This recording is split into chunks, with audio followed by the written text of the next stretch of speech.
ternyata semakin mendetil oleh Kiai Haji Imanuddin Utsman Al-Bantani. Dibongkar ternyata Ba'lawi itu adalah ngaku-ngaku dzurriyyah Rasul. Tidak ada fakta baik dalam kitab nasab maupun kitab sejarah, jangankan kitab, manuskrip saja tidak ada. Lebih-lebih diperkuat dengan tes DNA. Sampai hari ini sudah 180 Ba'lawi yang dites DNA, tidak ada satu pun yang haplogrupnya nyambung kepada baginda Rasulullah Sallallahu Alaihi Wasallam. Apa mau percaya? Apa mau percaya? Mohon maaf, kelakuanana gitu, tes DNA hasilna gitu, bukti dina kitab sejarah, kitab nasab bahwa Ubaidillah yang ngaku anaknya Sayyid Ahmad bin Isa tidak ada. Karena Sayyid Ahmad bin Isa ayahnya yang diaku Ubaidillah itu hanya 3, Sayyid Husain, Sayyid Ali, Sayyid Muhammad. Ubaidillah itu tidak ada. Sampai hari ini dipinta kitabnya enggak ada. Yang muncul itu adalah rekayasa. Apa masih iya? Kita masih percaya. Mohon maaf, ketika saya berbicara seperti ini, Ceng Mujib itu NU kan? Saya mohon maaf pengurus NU Provinsi Jawa Barat di jajaran Suriah. Kenapa NU tidak bicara? Ceng Mujib kok setelah jadi ketua PWI lantang bicara? Mohon maaf, sejak dulu Ceng Mujib adalah begini. Urusan pengurus NU tidak berbicara tentang nasab, itu adalah hak mangga. Cuman aya anu berbicara na harewosan, aya anu bicara na geus dina panggung, aya anu kerek pabaliut dina jero hate, aya anu geus ngabeletuk dina biwir. Shallu ala Nabi Muhammad. Saya yang tersinggung adalah ketika sosok Habib Sepuh mengatakan bahwa NU adalah menang aki urang, padahal tidak ada dalam catatan sejarah yang mendirikan NU dari golongan Habib. Berarti itu adalah pengkhianat, pembelokan terhadap sejarah. Siapapun, dari manapun, kekuatan apapun yang merusak sejarah terhadap NU, kita harus berani menyatakan perang kepada mereka. Betul? Siap. Lebih sakit NKRI menang aki urang, Habib dea. Indonesia merdeka wa Habib. Indonesia bisa makmur gara-gara ayah Habib. STNK menang Habib. Halo? Halo? Kenapa hari ini nasabnya ini yang harus diselesaikan? Karena mereka seenaknya bertindak kepada kiai ajengan santri karena merasa dirinya sebagai dzurriyyah Rasulullah Shallallahu Alaihi Wasallam. Banyak orang yang berpandangan, Habib mah punten ari ka dzurriyyah Rasul. Oh iya teh dzurriyyah Rasul, urang cinta hukumna wajib. Cinta terhadap dzurriyyah Rasul nu asli hukumna wajib. Yang enggak boleh itu mengikuti akhlak turunan Rasulullah asli yang bertentangan dengan akhlak Rasulullah Sallallahu Alaihi. Turunan Rasul mabok, ikuti apa jangan? Turunan Rasul gak sholat, ikuti apa jangan? Turunan Rasul dawir, ikuti apa jangan? Lebih-lebih kalau ini adalah bukan, karena tidak ada bukti sebagai dzurriyyah Rasulullah Sallallahu Alaihi Wasallam. Maka dampaknya setelah dibahas oleh kita bersama, punten ka abdi saminggu teh tara kurang ti 10 Habib bangsa. Ayeuna mah geus sataun leuwih teh sapotong-potong acan. Abdi mah atuh lain ukur dipenta doma 2, dipenta mobil. Awewe mah lain ukur hiji 2. Santri duka sabaraha puluh, duka sabaraha ratus. Jadi abdi mah dibere ku Habib teh warag, dipenta warag, dipaling ngos, ditipu minang. Jadi kumplit kira rasaan mah. Kapungkur mah nu ngaos di abdi kada Habib wae. Tapi dan nu baheula mah ulama saya akhlakna gaduh rezeki teh nya ka fakir miskin. Jadi pikaresepen pikalucueun jelema teh ngaidolakeun. Lain jika Habib alam kiwari datang menta kita salat mung mabok teh naon dakwah gawena nganyarekan batur anti pamarentah, bahkan terindikasi dek ngabubarkeun NKRI mendukung ISIS. Kalau begitu kawan apa lawan? Kawan apa lawan? jangankan seorang Habib, jangankan beberapa Habib. Hei polisi, hei TNI, kau abdi negara, jika kau sudah anti Pancasila, sudah anti NKRI, NU dan PWI menyatakan perang kepada polisi dan TNI, aparat negara yang anti terhadap Pancasila. Paham? Berarti lamun gitu, orang Pancasila jeung NKRI teh gara-gara pemerintah, gara-gara TNI, gara-gara polisi, atau gara-gara ilmu? Ilmu. Sebab hari ini mohon maaf Pak, sudah ribuan polisi yang terpapar Islam radikal. Sudah ribuan TNI yang terpapar radikal. Apa itu kawan, apa lawan? Apa kawan atau lawan? Kita tidak takut. Mereka belajar perang, kita juga belajar perang. Mereka punya bedil, aing gelo, bacukil. Cuman sedikit bedanya. Ulama dengan polisi. Apa? Ulama salah bisa ditangkap polisi, polisi salah nggak bisa ditangkap ulama. Itu saja beda. Tapi kita doakan polisi-polisi dan TNI kita yang aktif hari ini konsisten, konsekuen terhadap komitmen 4 pilar kebangsaan, NKRI, Pancasila, Bhinneka Tunggal Ika, dan Undang-Undang Dasar 45. Jika mereka ada di situ, kita wajib membantu mereka mempertahankan bangsa dan negara. Siap? Siap? Tidak boleh kita bertentangan dengan mereka. Ketika polisi dan TNI berada pada barisan dan pasukan, apa yang diharapkan oleh kita bersama mempertahankan negara kesatuan Republik Indonesia. Terlalu panjang ini sambutan. Kesimpulannya, tugas PWI adalah bagaimana kita mempertahankan, melestarikan, melanjutkan perjuangan leluhur para wali songo, ulama-ulama Nusantara, baik urusan agama maupun urusan negara ataupun urusan keumatan. Artinya visi misi itu tidak jauh berbeda dengan Nahdlatul Ulama. Hei saudaraku yang hari ini aktif di NU, salah besar Anda beranggapan PWI melawan atau nyimpang dari NU. Aing Abdul Mujib, pengurus NU Provinsi Jawa Barat, samodana melaan Nahdlatul Ulama. Betul? Saya ketika masuk di PWI terus terang, masuk di PWI, jika PWI memperkuat NU, samodara. Jika PWI ngaruksak NU, kuaing di pabajatna.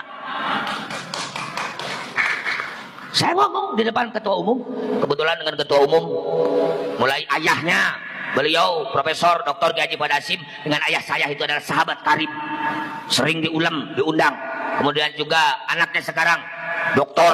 Kiai Abbas beserta yang lain-lainnya adalah termasuk sahabat dekat.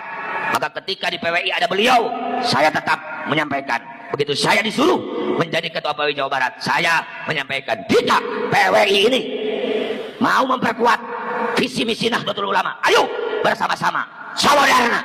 Tapi jika hadirnya PWI dari kecewa, dari dendam, apalagi ada gerakan, ada tujuan lain yang mengancam dan merusak NU, saya Mujib siap samoderna mempejet PWI. Paham? Kalau begitu NU dengan PWI berseberangan atau bersama-sama? Berseberangan apa bersama-sama? Mata lamun aya jelema nu nyebutkeun PWI ngancam NU, ngomong hareupeun aing hulu sia ku aing dasaan. Cek batur ngabelentrang ku mangke. Urusan medok diadu marasiko.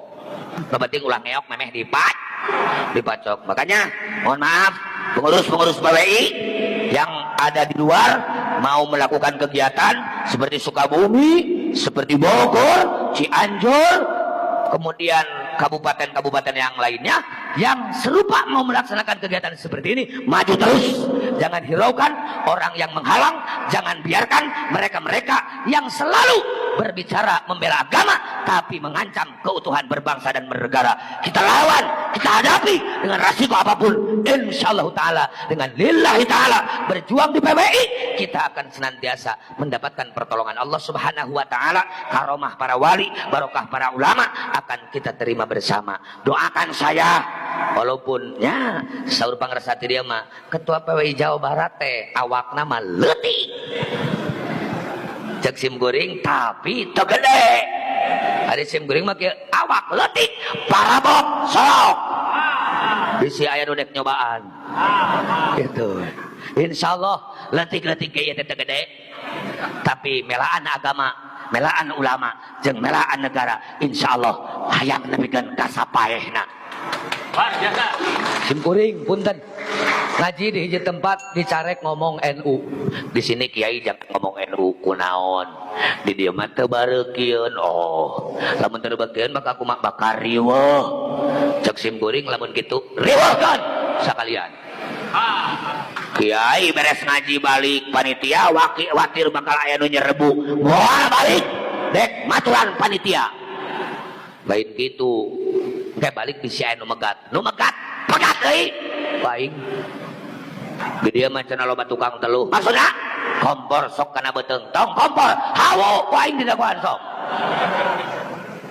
kumaha deui geus kitu nya sok cenah kumaha kiai jelema teu beuki ka NU jelema ngaena NU eta teu nyaho tentang NU tahlilan marhabaan ziarah kubur talqin mayit itu adalah amaliyah warga Nahdlatul Ulama. Kiai, saya mah FPI. Atuh jang, FPI itu bukan wadah akidah, itu wadah pergerakan. Memberantas mabuk, amar ma'ruf nahi mungkar, itu wilayahnya Front Pembela Islam dulu, yang sekarang sudah dibubarkan. Anapan satu wadah atau organisasi yang ingin memelihara tahlilan, marhabaan, ziarah kubur, talqin mayit, haulan, termasuk nisfus saban adalah Nahdlatul Ulama. Karena organisasi lain tidak mempertahankan tentang amaliyah itu, terutama akidah Ahlus Sunnah wal Jamaah. Bisa dipahami ya? Saya tidak mau ibu-ibu, bapak-bapak PWI ini dibingungkan dengan NU. Memang NU bukan PWI, PWI bukan NU. Ari celilis mah carogena AF, ari ceimas mah carogena dadan. Jadi dadan jeung ceimas, AF jeung naon lilis jeung mang AF. Tapi sarua dadan AF imas jeung lilis adalah jelema. Imas jeung lilis awewe, dadan jeung AF lalaki. Artinya orang NU siap gabung ke PWI karena PWI mau menyempurnakan dan membantu NU. Orang NU mendukung PWI karena PWI lahir untuk memperkuat NU. Paham? Insya Allah saya bicara seperti ini adalah tanggung jawab lahir batin dunia akhirat. Jika NU menganggap PWI mengancam, bahkan PWI itu adalah akan mengacaukan agama dan negara, saya sarankan kepada oknum NU seperti itu, tong ngajedog di NU, tong jadi pengurus NU, siap modal. Ngajedog di NU bakal kawalat di NU. Sebaliknya jika di PWI ternyata maksud tujuan menggerogoti dan menghancurkan NU, tong hayang jadi pengurus PWI mending modal ngajedog di PWI kawalat di para ulama. Wa ala alihi wa ashabihi wa man tabi'a hudahu khaira.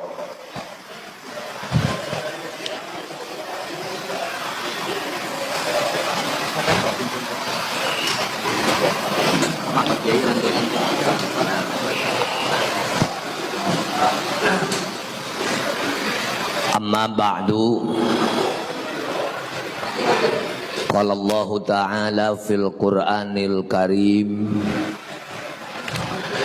wa huwa asdaqul qailin. A'udzu billahi minasy syaithanir rajim. Bismillahirrahmanirrahim.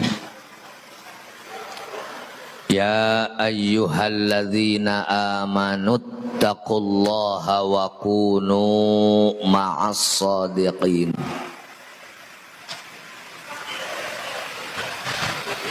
Wa qala an-nabiy sallallahu alaihi wasallam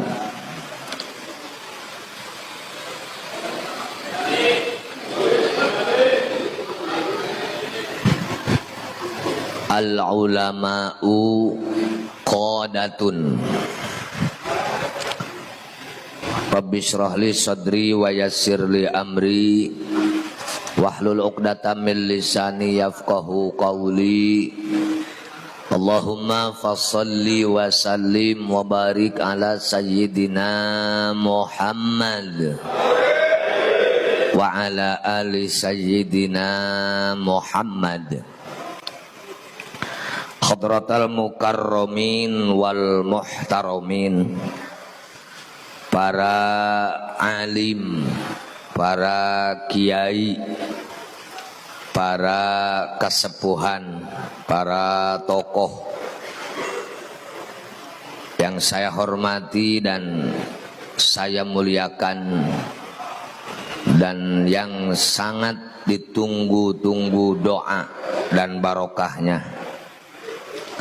Mudah-mudahan para kiai, kesepuhan-kesepuhan semuanya senantiasa diberi kesehatan jasmani dan rohani serta panjang umur barokah. Aparat pemerintah Kabupaten Subang, Bupati atau yang mewakilinya, Bapak Kapolres atau yang mewakilinya, Bapak Dandim atau yang mewakilinya, tidak lupa Bapak Camat, Bapak Kapolsek, Bapak Danramil, Bapak Kepala Desa, Babinsa, Babinmas, para RW, Pak RT, seluruh jajaran aparat pemerintah yang saya muliakan. Semoga Allah memberikan kemampuan untuk melaksanakan tugas sebagai petugas negara untuk mengelola program negara Indonesia pada umumnya, khususnya Subang menjadi kabupaten yang aman, nyaman, tenang, tentram. Mudah-mudahan sampai sejahtera. Amin ya Allah ya Rabbal alamin. Hadirin wal hadirat rahimakumullah. Terlebih dahulu saya mohon maaf yang sebesar-besarnya terutama kepada para kesepuhan. Kesepuhan di Subang ada juga yang merangkap jabatan sekaligus menjadi kesepuhan di DPP PWI Laskar Sabilillah. Ketua PWI Laskar Sabilillah Kabupaten Subang beserta jajaran yang insyaallah ta'ala pagi hari ini adalah akan dilantik, walaupun jauh-jauh SK sudah diturunkan, tetapi kegiatan yang sifatnya seremonial menjadi penguat untuk sebuah organisasi hari ini adalah dilaksanakan. Saya atas nama Ketua PWI Laskar Sabilillah Jawa Barat sangat berbahagia dan berbangga hati melihat kekompakan, kelengkapan, kesigapan, kesiapan, terutama selain kompak, dari awal tidak terdengar ada riak-riak yang aneh-aneh. Ini pertanda bahwa Subang bukan tidak ada masalah, Subang bukan tidak ada sekelompok yang merasa hari ini adalah dirugikan, tetapi ini menunjukkan bahwa Subang adalah sudah tercerahkan dan tercerdaskan. Beberapa kegiatan di tempat lain, mohon maaf, seperti di Majalengka, Karawang, personil polisi yang turun sampai 800 personil. Bukan hanya dari Polres, dari Mabes, Polda, Polres, setiap polsek mesti dikerahkan. Karena di situ masih banyak orang-orang yang belum paham PWI itu apa, lalu mau kemana. Lebih-lebih ada di satu daerah, Kapolres bahkan Kapolsek gak berani memberikan izin karena terpengaruh atau terprovokasi oleh provokator yang dalam penyampaiannya adalah hebat. anggapan polisi semua kiai itu adalah hebat barangkali. Semua ustadz itu adalah pikirannya lurus, anggapannya berarti berangkatnya dari husnudzon. Padahal hari ini adalah banyak penceramah yang disebut mubalik kondang atau kiai. Mudah-mudahan di sini dan kami tidak terjadi. Selesai ceramah itu check in ke hotel. Mau apa? Kalau saya bilang check in ya pasti bawa perempuan. Kalau ke hotel ya tendensinya perempuan yang bukan yang biasa ketemu setiap hari atau perempuan halal, tetapi adalah perempuan haram. Kalau bahasa Garutna asup jeung nuk itu ke hotel pasti belekok samidin. Bahasa Garut itu.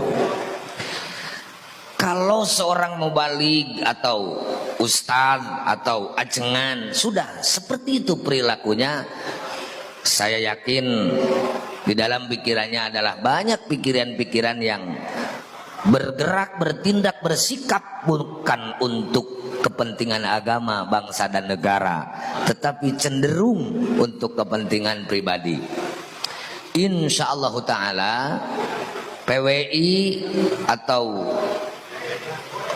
Pejuang Wali Songo Indonesia Laskar Sabilillah hadir, didirikan atau lahir berangkat dari kekhawatiran.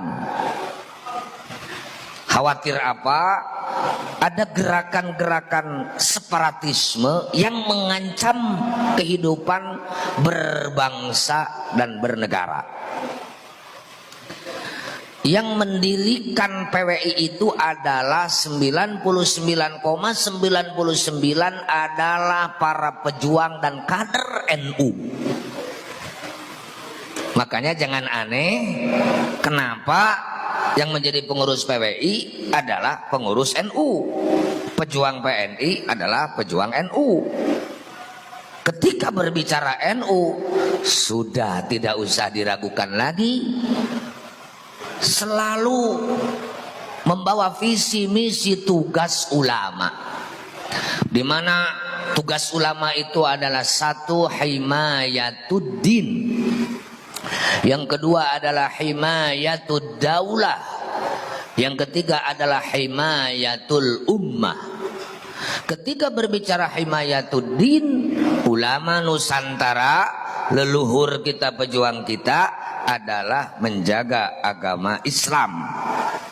Ketika berbicara Islam, leluhur kita, ulama kita adalah memperjuangkan, menerapkan, menegakkan, mensyiarkan Islam Ahlus Sunnah wal Jamaah. Sedikit saya mengingatkan kenapa kita titik tekan di situ, karena apa yang telah disabdakan oleh baginda Rasulullah Sallallahu Alaihi Wasallam, umatku akan berpecah belah menjadi 73 golongan. Ada Syiah, ada Khawarij, Mu'tazilah, Murji'ah, Najjariyah, Jabbariyah, Musyabbihah, Ahlus Sunnah wal Jamaah. Syiah menjadi 22 golongan, Khawarij 20 golongan, Mu'tazilah 20 golongan, Murji'ah 5 golongan, Najjariyah 3 golongan, Jabbariyah segolongan, Musyabbihah segolongan, Ahlus Sunnah wal Jamaah segolongan, jumlah 73 golongan, kulluha finnar, semua celaka illa wahidatan, kecuali satu yang selamat. Siapa? Rasulullah ketika ditanya man hiya ya Rasulullah, jawabnya ma ana alaihi wa ashabi, yang selamat adalah pengikutku dan pengikut sahabat-sahabatku, pengikutku ahlus sunnah, pengikut sahabatku ahlul jamaah. Maka yang selamat adalah ahlus sunnah wal jamaah. Maka yang disebarkan oleh ulama-ulama kita, pejuang-pejuang kita, leluhur kita adalah Islam Ahlus Sunnah wal Jamaah.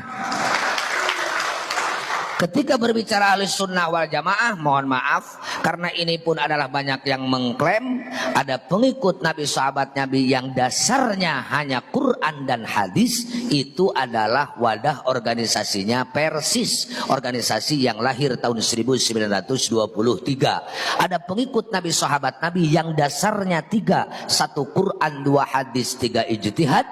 Ijtihad di dalamnya adalah ada ijma' sahabat, itu wadah organisasinya namanya Muhammadiyah, organisasi yang lahir tahun 1912.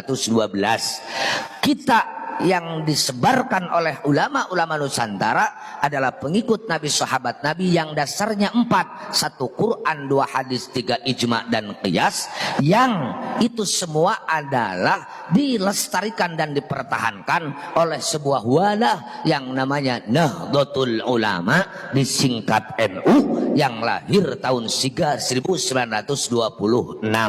Jadi NU lahir untuk mempertahankan akidah Ahlus Sunnah wal Jamaah dalam konteks dasar hukum agama Quran, hadis, ijma', qiyas, yang dalam urusan akidah mengikuti akidah Syekh Abu Hasan Al-Asy'ari atau Abu Mansur Al-Maturidi. Urusan ubudiyah wajib bermadhab, madhab yang boleh diikuti salah satu yang 4, 1 madhab Hanafi yang didirikan oleh Imam Hanafi, itu ulama yang lahir di Kufah tahun 80 Hijriah. Yang kedua madhab Maliki yang didirikan oleh Imam Malik, ulama yang lahir di Madinah tahun 93 Hijriah. Yang ketiga madhab Syafi'i, ulama yang mendirikannya adalah Imam Syafi'i, itu adalah ulama yang lahir di Palestina tahun 150 Hijriah. Yang keempat madhab Hambali yang didirikan oleh Imam Ahmad bin Hanbal, itu ulama yang lahir di Baghdad tahun 164 Hijriah. Yang ketika berbicara tasawuf mengikuti tasawuf Imam Junaidi Al-Baghdadi atau Imam Al-Ghazali, itulah Nahdlatul Ulama.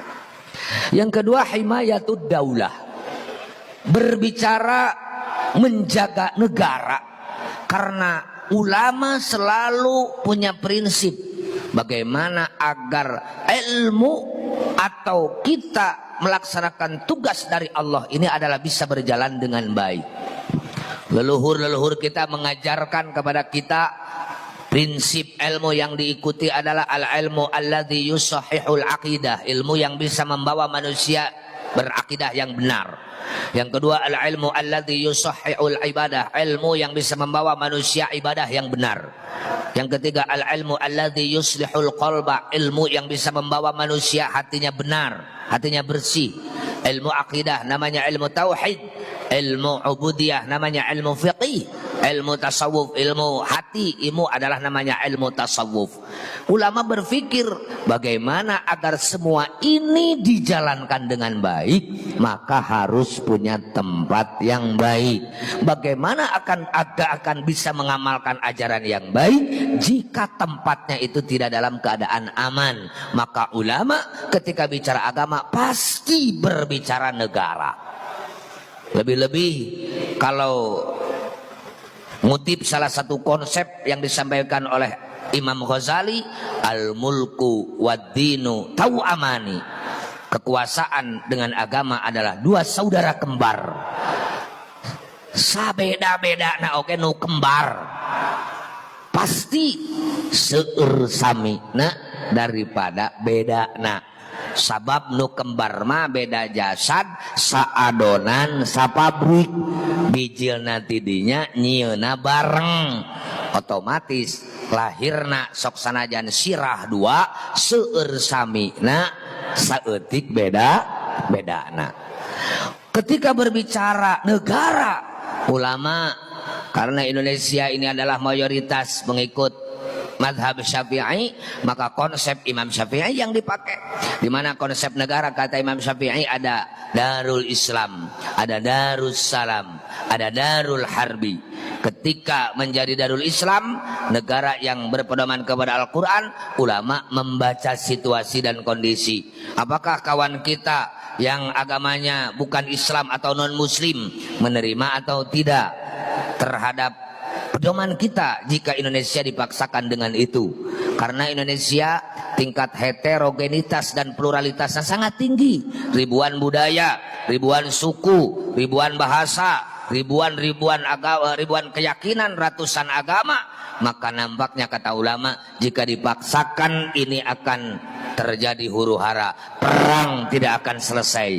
Maka ulama ketika mau memutuskan masalah pasti akan menjadikan salah satu modal utama adalah kaidah usul fiqih, darul mafasid muqaddamun ala jalbil masalih. Menghindar dari keruksakan wajib didahulukan daripada kita terlebih dahulu mencari kebaikan. Mala yudraku kulluhu la yutraku kulluhu.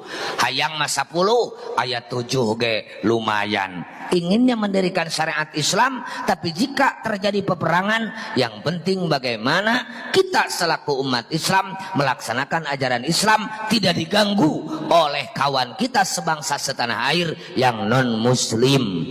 Maka dari kaidah itu ulama lebih condong membawa negara damai. Kawan kita orang Indonesia yang non muslim, kita biarkan ibadah sesuai dengan keyakinannya, tidak usah kita ganggu, tapi mereka harus paham tidak boleh mengganggu kepada kita melaksanakan ibadah sesuai dengan ajaran Islam. Karena prinsip dalam agama adalah lakum dinukum waliyadin. Maka dari olahan, dari cara, dari musyawarah, Indonesia harus dibentuk menjadi negara kesatuan Republik Indonesia.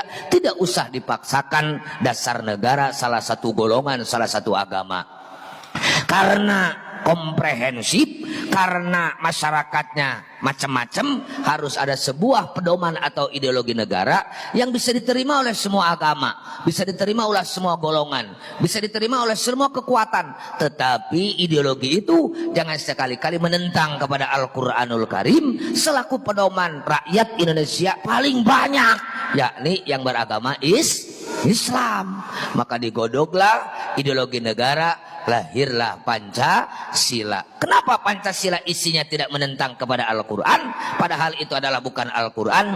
Indonesia adalah bukan agama, bukan negara agama, tetapi tidak lepas dari nilai agama. Karena yang merumuskan Al-Quran, Pancasila, salah satunya adalah Kiai Haji Wahid Hashim, anaknya Mbah Hashim Asy'ari, ayahnya Kiai Haji Abdurrahman Wahid, yang sosok tersebut paham terhadap Al-Quran, bagaimana membuat ideologi negara tidak menentang kepada Al-Quranul Karim. Alhamdulillah, lahirlah Pancasila.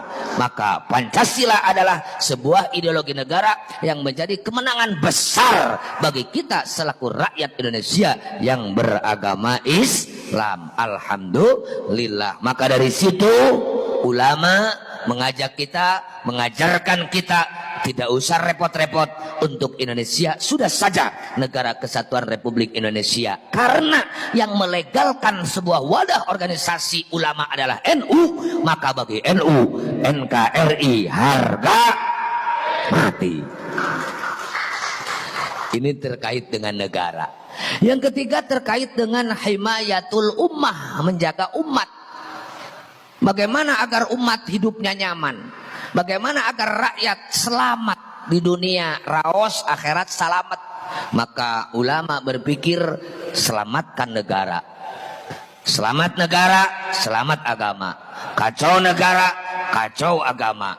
Urus negara, ngurus agama. Riweh negara, riweh agama. Laras gitu? Kita ngurus negara berarti ngurus agama. Menghancurkan negara, menghancurkan agama. Sudah jelas itu. Nah, PWI membaca hari ini ada gerakan separatisme yang itu adalah berlabel agama, berkedok agama, tetapi mendikotomikan atau ngagelugen agama dengan negara. Mereka selalu mengatakan bela agama. Mereka berteriak Allahu Akbar, ngacungkeun tangan bari meureub. Anu cek urang teh sami Allahu liman hamidah. Bela agama, bela Islam, tetapi hancurkan NKRI, hancurkan Pancasila. Kira-kira jeung pemikiran orang NU cocok teu? Cocok teu? Sesuai tak? Kita terhadap gerakan mereka apakah menyerah atau melawan? Menyerah apa melawan? Menyerah apa melawan? Bohong jadi kader NU jika tidak menjadikan negara sebagai kewajiban untuk kita bela. Betul apa betul? Bagaimana ketika Indonesia baru 3 bulan merdeka, lalu datang sekutu Inggris beserta Belanda. Pak Soekarno hebat, Pak Soekarno cerdas, Pak Soekarno lantang, Pak Soekarno berani. Tapi kalau harus berhadapan dengan tentara sekutu, lieur Pak, jangar Pak, ngadeg-deg Pak, lek kumaha aing ngalawana, itu loba, baru ke senjata, aing sorangan, itu bedil, urang cukil. Kinten-kinten bedia sareng cukil diabenkeun mana nu bakal kengeng? Ya badil atuh da badil mah sorana gedar, cukil tot. Ku cukil mah paling ge kentop. Ku bedil mah totos. Laras gitu. Dalam kondisi darurat Pak Soekarno, dalam pikirannya yang kalang kabut, siapa yang mencerahkan Pak Soekarno? Seorang jenderal yang latar belakangnya ustad. Seorang jenderal yang latar belakangnya santri. Siapa itu? Jenderal Sudirman. Santri itu, ustad itu. Kemana arahnya Jenderal Sudirman? Pak Soekarno, Pak Presiden, kita ini berhadapan dengan masalah besar. Ini masalah serius. Mereka datang bukan mau ngurusin tawanan perang, mereka mau menjajah kembali. Kita baru 3 bulan belum selesai. Masa kita diam? Lah iya, bukan kita diam. Apa yang harus kita lakukan? Harus kemana kita mengadu? Kata Jenderal Sudirman, datang saja ke ulama kita, yang notabene beliau adalah sebagai pejuang agama, pejuang bangsa. Mereka siap mati demi agama dan bangsa. Siapa beliau? Yang didatangi oleh mereka adalah Mbah Hasyim Asy'ari. Siapa itu? Pendiri Nahdlatul Ulama. Begitu datang ke Mbah Hasyim, lalu Mbah Hasyim manggil Mbah Wahab Hasbullah, kumpulkan ulama sejawa dan semadura. Ini ada pertanyaan PR dari presiden kita. Indonesia hari ini dalam keadaan darurat. Banser geus loba nu kiih, sabilillah geus nyarempod, awewe geus jareble. Tentara sekutu mau mengambil alih kemerdekaan. Apa yang harus kita lakukan? Ulama saat itu adalah tidak tidur sehari semalam membahas terhadap tugas dari apa yang dimohonkan oleh Pak Soekarno, yang kesimpulan hasil bahasan dituangkan dalam isi resolusi jihad yang isinya melawan penjajah hukumnya wajib, umat Islam wajib mangkat senjata, terutama warga Nahdlatul Ulama. Lawan mereka, haram mundur ketika penjajah mau mengambil alih negara kesatuan Republik Indonesia. Maka dengan ada fatwa ulama itu, yang di situ ada bumbuan, hei, tong sieun paeh, paeh bela negara mati syahid, jangan takut mati, mati membela negara mati syahid. Punten nu tadi geus kiih, tadi geus nyempod, tadi geus nyeri sirah, tadi geus nyeri beuteung, tadi geus teu puguh rampa, teu hayang dahar, teu hayang kiih, teu hayang minum, teu hayang naon, karena ada motivasi dari fatwa ulama, bela negara mati syahid, kita wajib membela negara. Ayo bersama-sama ulama dan santri. Maka 2 minggu berturut-turut tidak berhenti terjadi peperangan antara tentara sekutu dan santri kiai rakyat Indonesia. Ternyata yang membunuh panglima perang dari Inggris, maaf, bukan tentara, bukan polisi, karena itu belum terbentuk. Siapa? Adalah santri. Namanya jangan salah, Bapak atau Ustadz Harun. Itu adalah yang membunuh panglima perang. Bukan Habib. Bukan Habib. Adalah santri yang cinta dan berguru kepada ulama asli Indonesia, ulama Nusantara. Namanya adalah Harun. Mudah-mudahan ada dalam rahmat ridhonya Allah Subhanahu wa taala.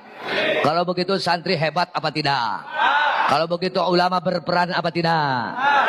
Maka mohon maaf kalau bapak-bapak sering melihat sekarang tayangan ceramah saya di YouTube, kalau ada bupati, ada gubernur, presiden, menteri, DPR, Kapolri, Kapolda, Kapolres, Kapolsek, dan Ramil dan Dim gak menghargai kiai, gak menghargai santri, gak menghargai ulama, pejabat itu harus dibawa ke rumah sakit jiwa. Harus dibawa kemana? Ke rumah sakit jiwa. Eta pejabat anu miring. Mereka tidak tahu diri. Ada jelema teu tahu diri, sageur eta lieur. Orang nggak tahu diri itu sehat apa sakit? Bertamu ke Indonesia, numpang hidup di Indonesia, berguru ke ulama-ulama Indonesia, akhirnya mengklaim tidak akan ada Indonesia jika tidak ada Habib. Indonesia barokah karena ada orang Yaman yang disebut dengan Habib. Mohon maaf Pak, Habib itu sebutan orang Yaman yang mengaku sebagai dzurriyyah Rasul. Ya, itu adalah orang Yaman. Kalau dzurriyyah Rasul bukan dari Yaman, itu bukan Habib. Seperti Mekah, Irak, Iran, itu adalah Sayyid. Wilujeng Abah Anton, Jenderal Dr. Purnawirawan Anton Carlian. Beliau mantan Kapolda Jawa Barat.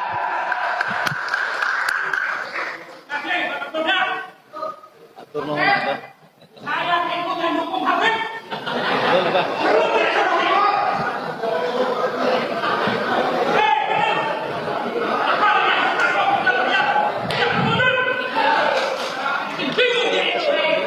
Dilanjut ya.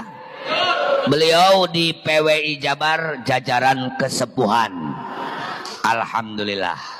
Bersedia bersama-sama kita berjuang di PWI Laskar Sabilillah. Sedikit lagi saya lanjutkan. Jadi itulah yang menjadi latar belakang Wilujeng PWI berdiri, karena ada satu gerakan yang ini adalah sangat berbahaya bagi kehidupan kita beragama, bangsa dan negara. Mohon maaf sedikit saya sambil berdiri. Oke, mohon maaf. Kalau berbicara apa yang tadi disampaikan, bagaimana Kiai tentang Habib, saya cukup kenyang bergaul dengan para Habib. Saya kurang lebih sekitar ya 50 tahun lebih lah. 50 tahun sebelum saya lahir. Ya.